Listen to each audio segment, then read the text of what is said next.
ভাইয়া, কি করছেন? আমি আপনাকে কেন বিয়ে করব? ছেড়ে দিন আমায়। আমি কবুল বলবো না। বিয়ে করব না আমি। আপনার তো ইভা আপুর সাথে বিয়ে হবে। আপু সেজেছিল আপনার জন্য। আপনি এখানে কি করছেন? প্লিজ ছেড়ে দিন আমায়। আমি বাড়ি যাব। কম্পিত এক ষোড়শী কন্যার গলা। নিজেকে ছাড়াতে ছটফট করছে সেই ষোড়শী কন্যা। তবুও ছাড়াতে পারছে না নিজেকে। মেয়েটার নরম হাত দুটো শক্ত করে চেয়ারের হাতলের সাথে এঁটে বেঁধে রাখা। পা দুটো একইভাবে চেয়ারের পায়ার সাথে শক্ত করে বাঁধা। ভয়ের তোপে বিন্দু বিন্দু ঘামে চিকচিক করছে মেয়েটার দুধে আলতা মুখশ্রী। নাকের ডগায় মৃদুমন্দ ঘাম জমেছে। লালচে বর্ণ ধারণ করেছে নাকের ডগার সাথে সাথে নেত্রপল্লব। ভয়ে বুক দুরু দুরু মেয়েটার। এতক্ষণ ভয় লাগেনি। এখন সব রাজ্যের ভয় ঘিরে ধরেছে ছোট্ট হৃদয়ে। সামনের চেয়ারে সামনের দিকে ঝুঁকে বসে আছে 23 বছর বয়সী রুডবিক কাবির রৌদ্র। কাবির পরিবারের ছোট ছেলে।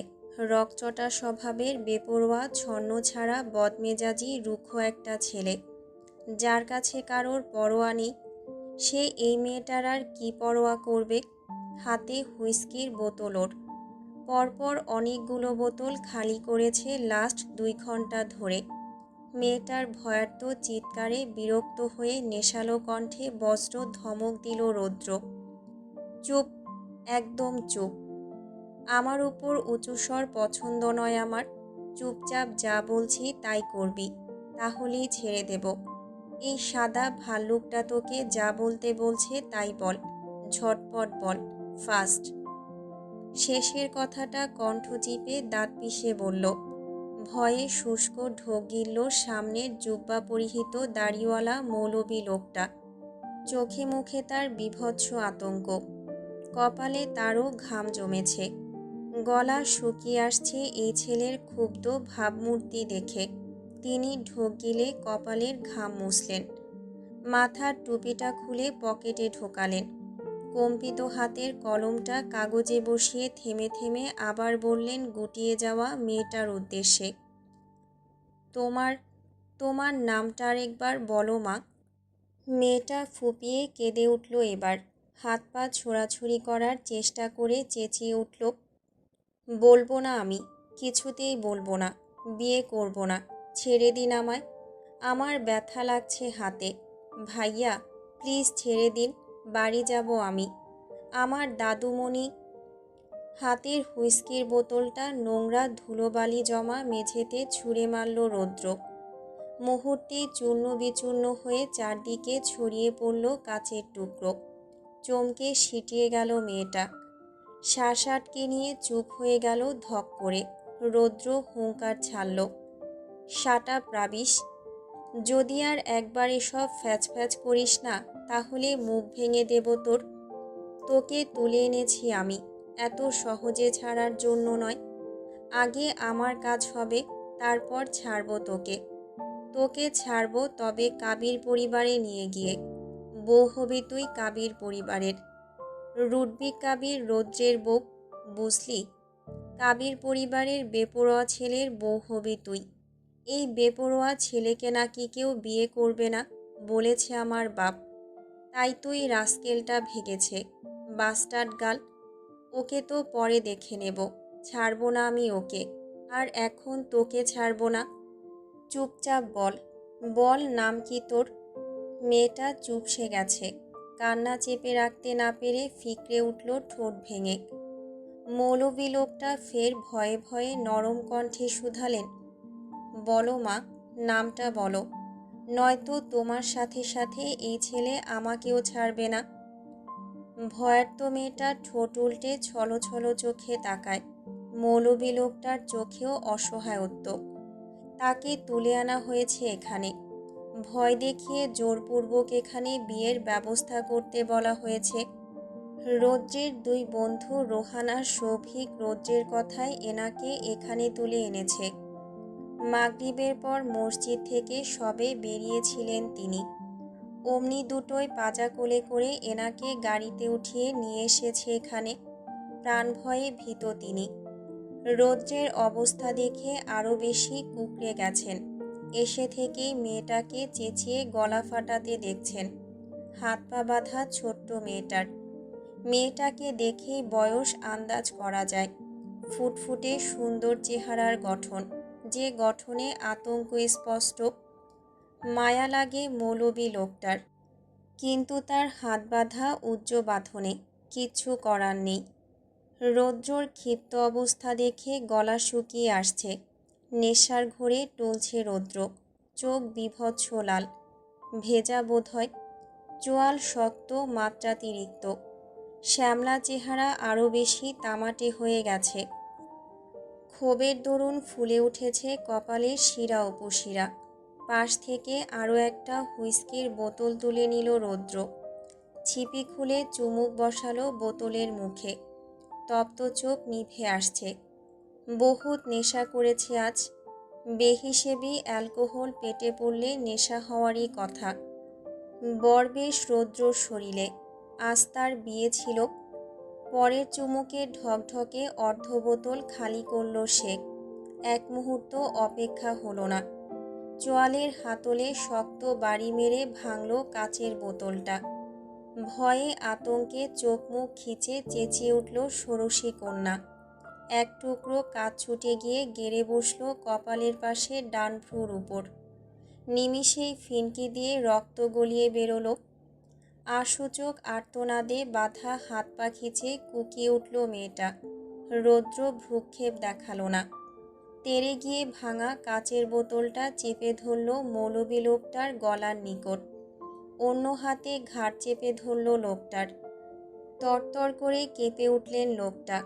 দাঁত খিচে হুঙ্কার ছাড়ল রৌদ্র। এই, নাম বল, কি নাম তোর? যদি না বলিস তাহলেই বুড়োটাকে মেরে দেব আমি, আর তারপর তোকে। যদি কাজে না আসিস তাহলে রেখে কি করব তোকে? আর এই উইটনেস, একে রেখেই বা কি করব? রোহান, কিল হিম। লোকটাকে ছুঁড়ে মারল রৌদ্র। অতপর মাথা চেপে ধরল নিজের।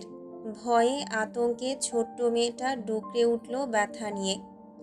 না, কিচ্ছু করবেন না ওনার। আমি নাম বলছি, যা বলবেন তাই করছি, তবুও ছেড়ে দিন। ফিসলে হাসল রৌদ্র। মৌলবি লোকটাকে সৌভিক তুলে বসালো। বড় বড় শ্বাস ফেললেন লোকটা। মেয়েটা থামল। কেঁপে কেঁপে বলল, এরপরে আমাকে ছেড়ে দেবেন তো? বাড়ি যাব আমি। রৌদ্রের শরীর দুলে ওঠে। দেব। আশ্বাস পেয়ে মেয়েটা মিনমিনে গলায় নাম উচ্চারণ করে। আমার নাম মেঘা। পুরো নাম বল। ইভারা তাসনিম মেঘা। মৌলবি কম্পিত হাতে কাঁপতে কাঁপতে কাগজে বিবাহপত্র লিখলেন। রৌদ্র ঘাড় ডলছে বারবার, চোখ নিভে আসছে।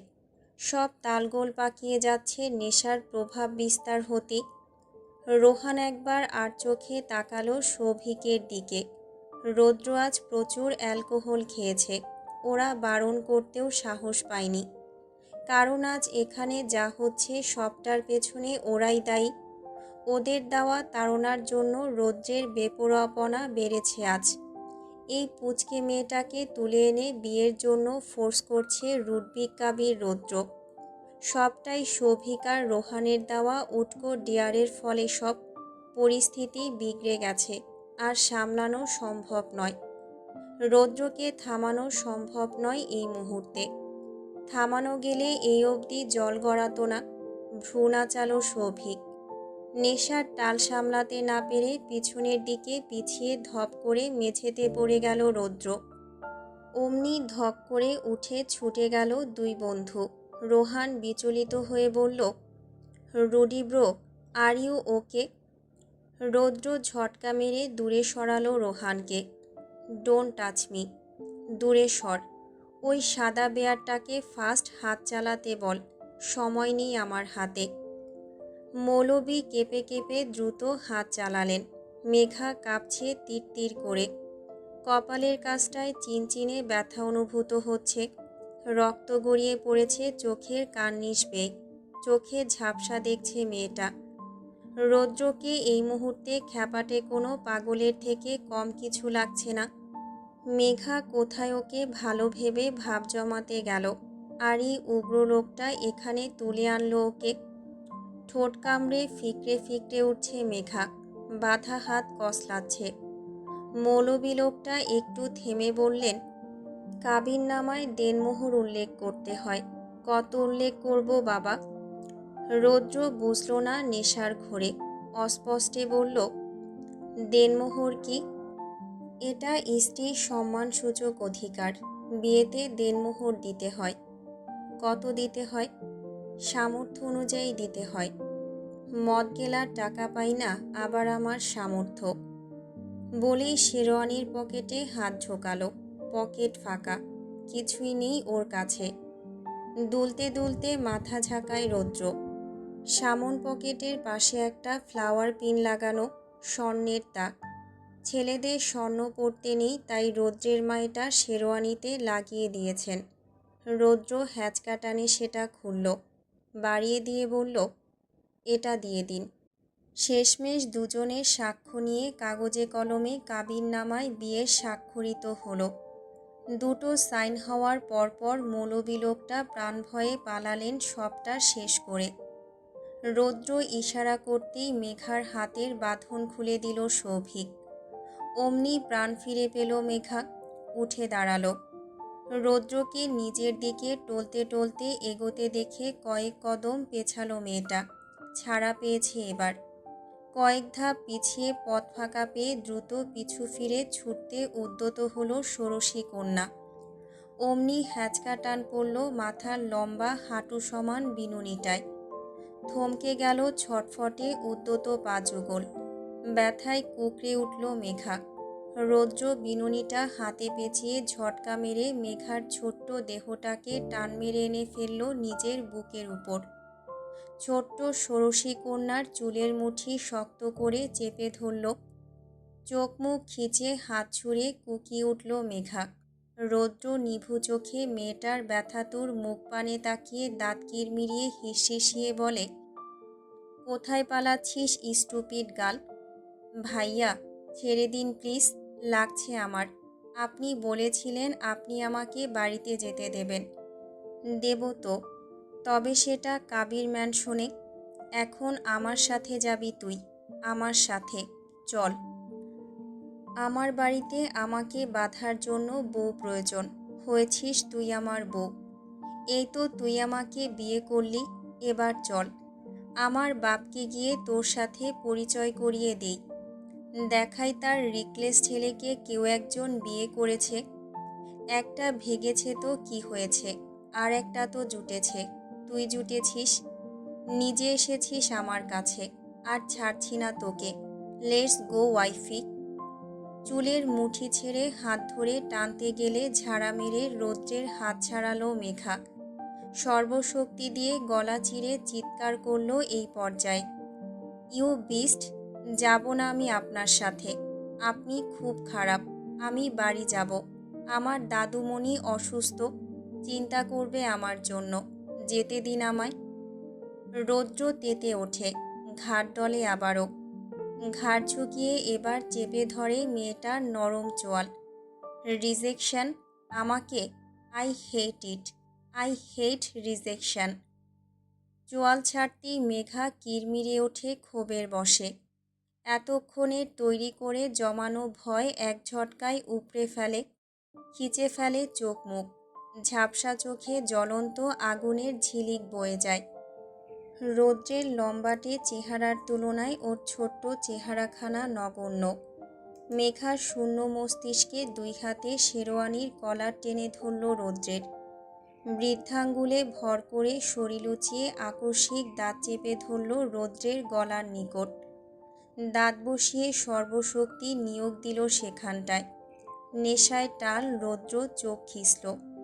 কপালে শিরা উপশিরা ফুলে উঠল দপ করে। রোহানার সৌভিক ছুটে আসতে গেলে হাত উঁচিয়ে বাধা দিল রৌদ্র।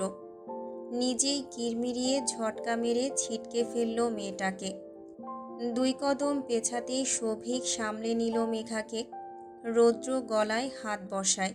চিনচিন করে ওঠে গণ্ডদেশ। তরতর করে ক্ষুব্ধতা বাড়ে রৌদ্রের। তেড়ে গিয়ে কিছু না ভেবেই সজোরে একটা থাপ্পড় বসায় মেঘার গালে। মাথা চরকে ওঠে মেঘার। চক্কর দিয়ে ওঠে আশপাশ। থাপ্পড়ের টাল সামলে ওঠার আগেই ওর গলা চিপে ধরল রৌদ্র। খড়খড়ে শক্ত হাতে সর্বোচ্চ শক্তি দিয়ে চেপে ধরল চিকন মেয়েলি গ্রীবা। দাঁত খিঁচুনি দিয়ে উঠল, স্পর্ধা দেখা সামায়, এইটুকু একটা মেয়ে, আমাকে আঘাত করিস। মুহূর্তেই শ্বাসরোধ হয়ে আসলো মেঘার। রৌদ্রকে রোধের চেষ্টা করে বিফল হলো। চোখ উল্টে আসলো মুখশ্রী বিবর্ণ হয়ে। ফর্সা ধবধবে চেহারা রক্তিম বর্ণ ধারণ করল। এবার বাড়াবাড়ির মাত্রা বেড়েছে। শোভিক আর রোহান থামালো রৌদ্রকে। টেনে টুনে ওকে দূরে সরালো মেঘার থেকে।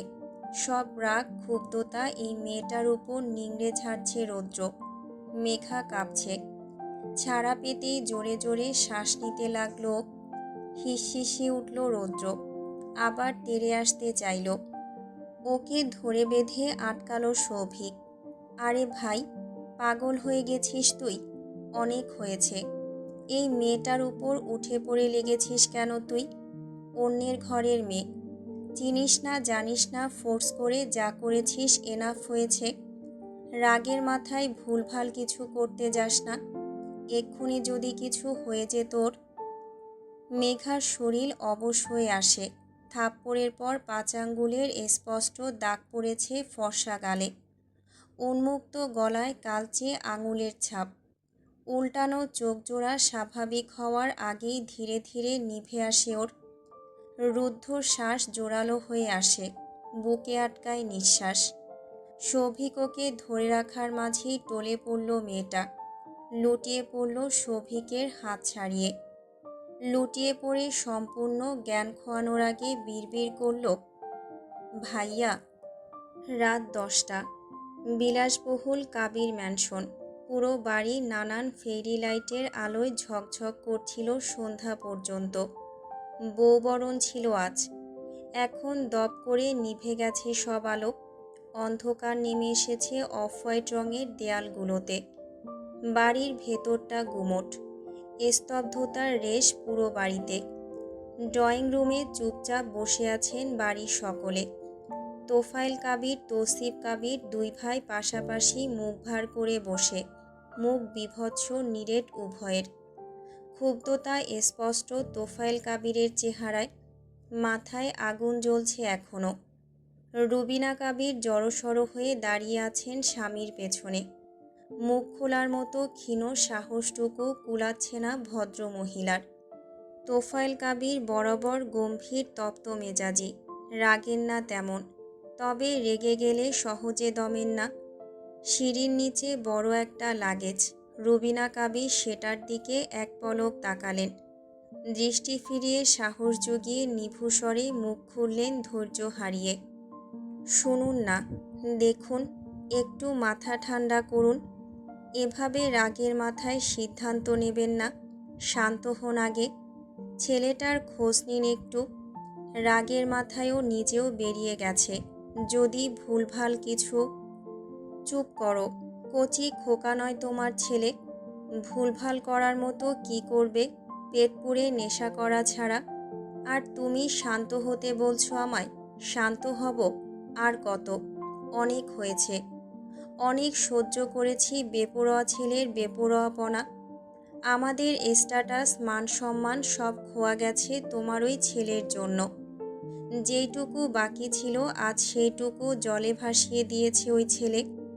বাড়িতে তো আরও 2টো ছেলে আছে। তারা তো ওর বড়। তারা তো অমন হয়নি। ও কেন বেপথে পা বাড়ালো? আজ সব কিছুর লিমিট ক্রস করে গেছে। আজ আর ছাড়া পাবে না ও। 2 ভাইয়ের মধ্যে তোফায়েল কাবির ছোট। বড় ভাই তৌসিফ কাবির। তিনি ছোট ভাইয়ের তুলনায় যথেষ্ট ঠান্ডা। তোফায়েল কাবির রকচটা একটু। তৌসিফ কাবির ভাইয়ের রাগ বুঝে ঠান্ডা স্বরে বললেন, হয়েছে, এবার একটু শান্ত হ। রৌদ্র কেমন সেটা কারোর অজানা নয়। আর আজ যা হয়েছে তাতে রৌদ্রের এমন করাটা আমাদের কাছে অস্বাভাবিক হলেও ওর কাছে অস্বাভাবিক নয়। বিয়েবাড়িতে এমন অনাকাঙ্ক্ষিত অঘটন ঘটেছে, এতে ইভার কাণ্ড যথেষ্ট দায়ী। ও না পালালে এর কিছুই হতো না। বিয়ের সিদ্ধান্তটা তো আগে থেকেই নেওয়া হয়েছিল। ইভারও মতামত নেওয়া হয়েছিল। ওকে তো জোর করা হয়নি বিয়েতে। তাহলে এমন উপস্থিত সময়ে বিয়ে ছেড়ে কাউকে না জানিয়ে পালিয়ে যাওয়ার মানে কি? শুরুতেই বাদ সাধলে এমন কিছুই হতো না এখন। হতো না বলছো ভাইজান? তখন শুরুতেই বাদ সাধলে আরও বেশি অঘটন ঘটিয়ে বসতো ওই ছেলে। না জানি তখন কি করত। বিয়ের সিদ্ধান্ত নেওয়া হয়েছিল কার জন্য? ওর জন্যই তো। ও নিজেই তো পাগল হয়ে গিয়েছিল ইভাকে বিয়ে করতে। ভাইয়ের ক্ষুব্ধ মুখশ্রী থেকে চোখ সরিয়ে রুবিনা কাবিরের দিকে তাকালেন তৌসিফ কাবির। শান্ত স্বরে প্রশ্ন করলেন, আদ্র কোথায়? ঘরে। ওকে ডাকো। রৌদ্রের একটা খোঁজ নিতে বলো এখন। তার কথার মাঝেই সদর দরজার দিকে আগমন ঘটল এবাড়ির ছোট ছেলে রুডবিক কাবির রৌদ্রের। নেশাগ্রস্ত অবস্থায় এলোমেলো পায়ে টলতে টলতে ভেতরে ঢুকল সে, সাথে সৌভিক আর রোহান। সৌভিকের কোলে জ্ঞানহীন একখানা রমণী। ড্রয়িং রুমে সবাই চকিতে তাকালো দরজার দিকে। রৌদ্র ভেতরে পা রেখেই চেঁচিয়ে ডাকল নেশার টালে, তোফায়েল কাবির, কোথায় আপনি? দেখে যান, এসেছি আমি। এসেছে আপনার বেপরোয়া ছেলে, দেখে যান। সে একা আসেনি, বউ নিয়ে এসেছে। রুবিনা কাবির ছেলের টালমাটাল অবস্থা দেখে ছুটে গেলেন।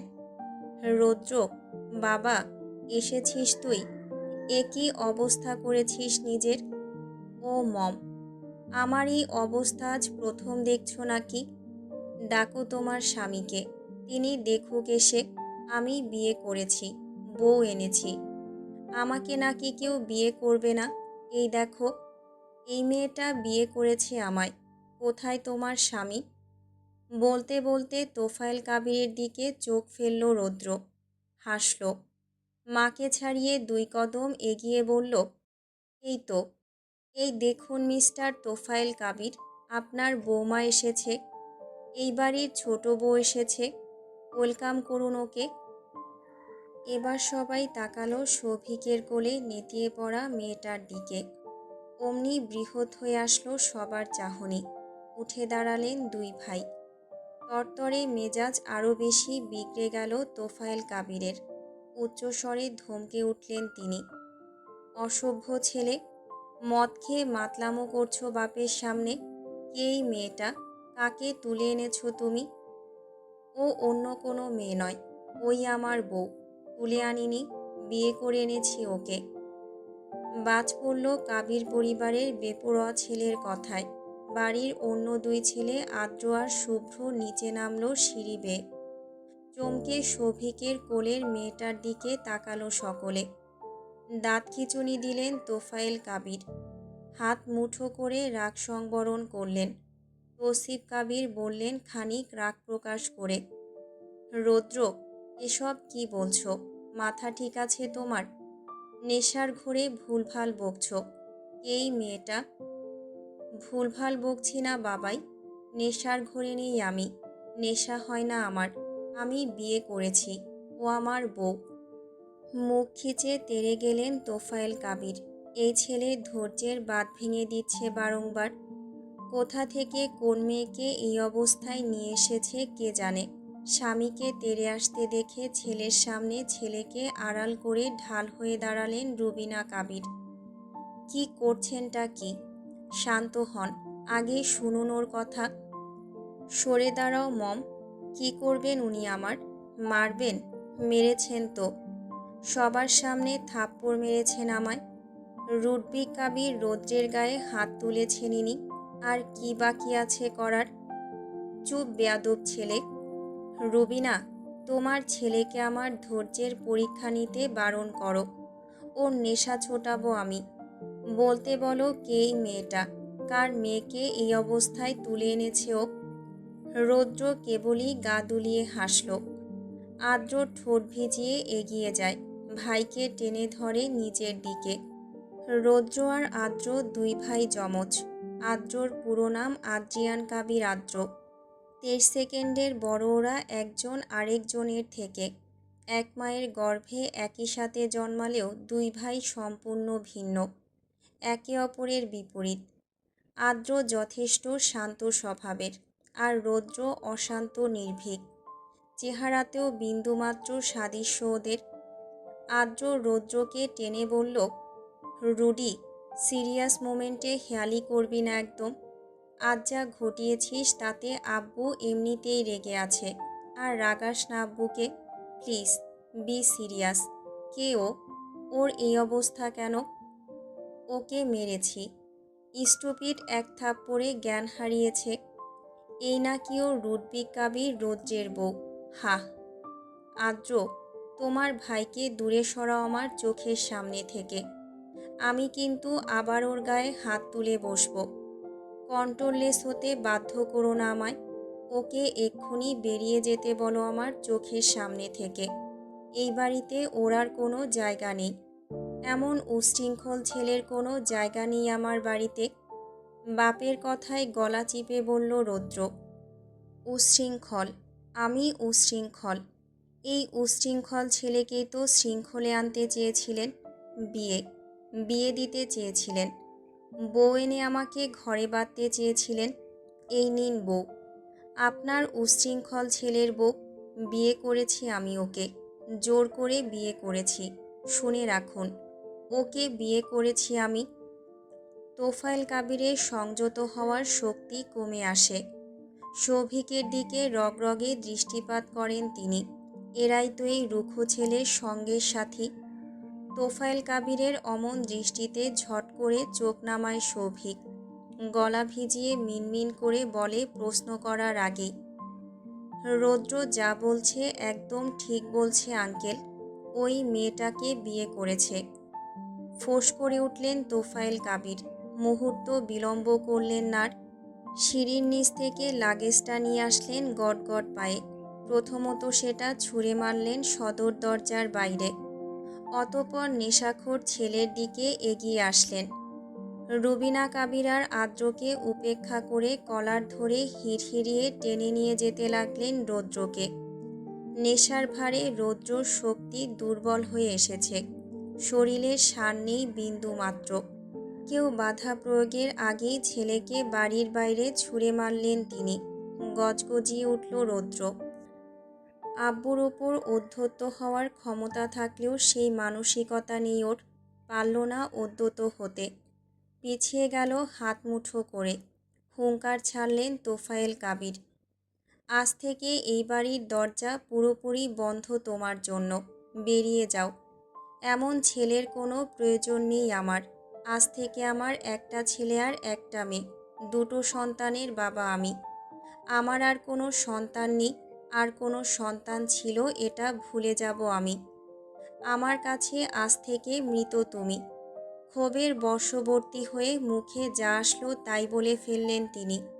রৌদ্র নির্বিকার। রুবিনা কাবির মুখে হাত রেখে চেঁচিয়ে উঠলেন, কী সব বলছেন আপনি? চুপ করো তুমি। আমাকে রুখতে আসবে না আজ কেউ। যদি আসো তাহলে আরও কঠিন ডিসিশন নিতে বাধ্য হব আমি। হয় আজই বদমাইশ ছেলে এই বাড়ি থেকে বেরোবে, নয়তো আমি। বলেই গজগজ করে সিঁড়ি বেয়ে উপরে উঠলেন তিনি। আর কাউকে কিছু বলার সুযোগ দিলেন না। উনি রেগে আছেন, রাগ কমলে সবটা ভুলে যাবেন। তৌসিফ কাবির শান্ত মস্তিষ্কে ধীরে শ্বাস ফেললেন। বললেন, রৌদ্র, ভেতরে এসো। রৌদ্র শুনল না। ঝাড়া কণ্ঠে বলল, সৌভিক, ওই ডাস্টবিনটাকে ছুঁড়ে মার এদের মুখে। ওরা থাকুক ওদের ছেলের বউকে নিয়ে। ছেলে নেই আর থাকবেও না। চলে আয়। আজ থেকে আমি মৃত সবার কাছে। এই বাড়ির ছোট ছেলে মৃত। এই বাড়িতে আর ফিরব না আমি। সৌভিক মেঘাকে সোফায় শোয়ালো। রৌদ্রকে কেউ থামালো না আর। শুভ্র থামাতে গেলে বারণ করলেন তৌসিফ কাবির। এই মুহূর্তে বাপ ছেলে দুজনেই চটে আছে। রৌদ্র আপাতত বাড়ির বাইরে থাকুক 2 দিন। মাথা ঠান্ডা হলে আবার ফিরে আসবে আপনা আপনি। এমনিতেও মাঝে মাঝে বেশি বাড়াবাড়ি করলে নিজে থেকেই বাড়িতে ফেরে না রৌদ্র। সৌভিকের অ্যাপার্টমেন্টে থাকে দিনের পর দিন। ছেলে যাওয়া মাত্রই রুবিনা কাবির মুখ চেপে কেঁদে উঠলেন। এই ছেলেটার কপালে কি আছে, কেন বুঝতে চায় না ও? এখন না জানি নতুন কোন বিপত্তি বাঁধালো। চেনা নেই জানা নেই এই মেয়েটাকে বিয়ের নামে কোন মোড়ে এনে দাঁড় করালো এই ছেলে। সোফার উপর মেঘার নিস্পন্দ দেহখানা পড়ে আছে। কপালের কাছে রক্ত শুকিয়ে জমাট বেঁধেছে ইতিমধ্যে। আদ্র আর শুভ্র একে অপরের দিকে চাওয়াচাই করল মলিন মুখে। শাহিনা কাবির চুপ ছিলেন এতক্ষণ। এসব দেখে দেখে অভ্যস্ত এই বাড়ির সবাই। তবে আজ ঝামেলা বেড়েছে। তিনি বিচলিত হয়ে ছুটে গেলেন মেঘার দিকে। মেয়েটার উপর কেউই ধ্যান দিচ্ছে না। মেয়েটার মুখশ্রী দেখে ভরকান শাহিনা কাবির। গালে স্পষ্ট 5 আঙ্গুলের দাগ। কপাল কেটে রক্ত জমাট বেঁধেছে। কে এই মেয়ে? কি তার পরিচয়?